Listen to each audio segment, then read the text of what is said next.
તો વાત કરીએ અમદાવાદ કે અમદાવાદથી મહત્વપૂર્ણ સમાચાર સામે આવી રહ્યા છે. જે અમદાવાદના વાડજ સર્કલ પાસે ગમખ્વાર અકસ્માતની ઘટના બની છે.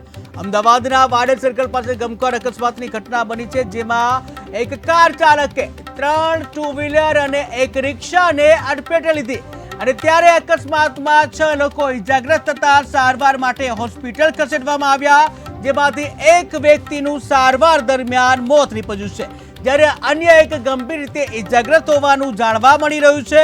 જો કે આ અકસ્માતમાં 2 લોકો પરથી કારનું ટાયર ફરી વળ્યું અને જેના સીસીટીવી પણ સામે આવ્યા છે કે જ્યાં થલતેજની જે મણિચંદ્ર સોસાયટીમાં રહેતા 73 વર્ષીય રમણ પટેલ પોતાની MG એસ્ટર કાર લઈને જે સોરાબજી કમ્પાઉન્ડથી વાડજ સર્કલ તરફ જઈ રહ્યા હતા, ત્યારે સ્ટેરિંગ પરથી કાબુ ગુમાવતા 3 ટુ વ્હીલર અને એક રિક્ષાને અડફેટે લીધી હતી અને જેમાં 3 મહિલા સહિત 6 લોકોને અડફેટે લીધા હતા. ત્યારે તમામ ઇજાગ્રસ્તોને સારવાર માટે અસારવા સિવિલ હોસ્પિટલ ખાતે ખસેડવામાં આવ્યા છે, જેમાં 55 વર્ષીય ભોગીલાલને માથામાં ગંભીર ઈજા થતા તેમનું સારવાર દરમિયાન મોત નીપજ્યું છે, જ્યારે 45 વર્ષીય અલકાબેન પરમાર, 80 વર્ષીય નર્મદાબેન સૌદુરિયા અને જે 40 વર્ષીય જાનકીબેન પરમાર આ ઉપરાંત અન્ય 2 અજાણ્યા પુરુષો હાલ સારવાર હેઠળ છે.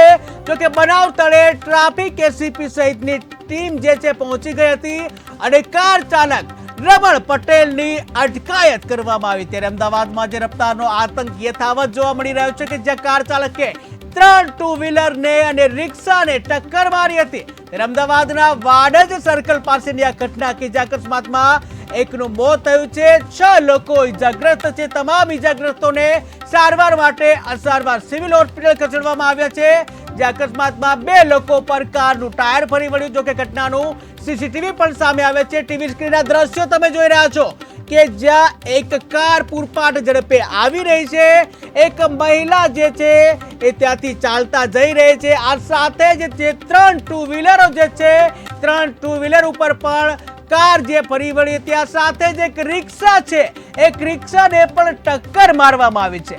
આ ઘટના છે અમદાવાદના વાડજ સર્કલ પાસેના કે જ્યાં જે કહી શકાય એક વ્યક્તિ જે પૂરપાટ ઝડપે આવી અને જે અકસ્માત સર્જ્યો છે કે જ્યાં ઇજાગ્રસ્તોને જે સારવાર માટે હોસ્પિટલ ખસેડવામાં આવ્યા છે.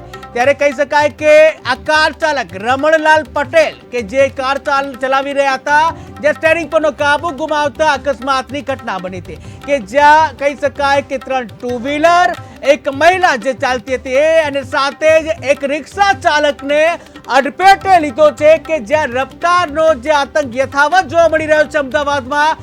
આ સાથે જ આ ઘટનામાં એક મહિલાનું મોત નીપજ્યું છે. આ સાથે જે કહી શકાય એક વ્યક્તિનું મોત નીપજ્યું છે. 6 લોકો ઇજાગ્રસ્ત છે. તમામને અસારવાર સિવિલ હોસ્પિટલમાં ખસેડવામાં આવ્યા છે અને જ્યાં જે અકસ્માત કરનાર જે રમણ પટેલની પોલીસે અટકાયત કરી છે. ટ્રાફિક એસીપી સહિતની ટીમ ઘટના સ્થળે પહોંચી હતી અને કાર ચાલક રમણ પટેલની અટકાયત કરવામાં આવી.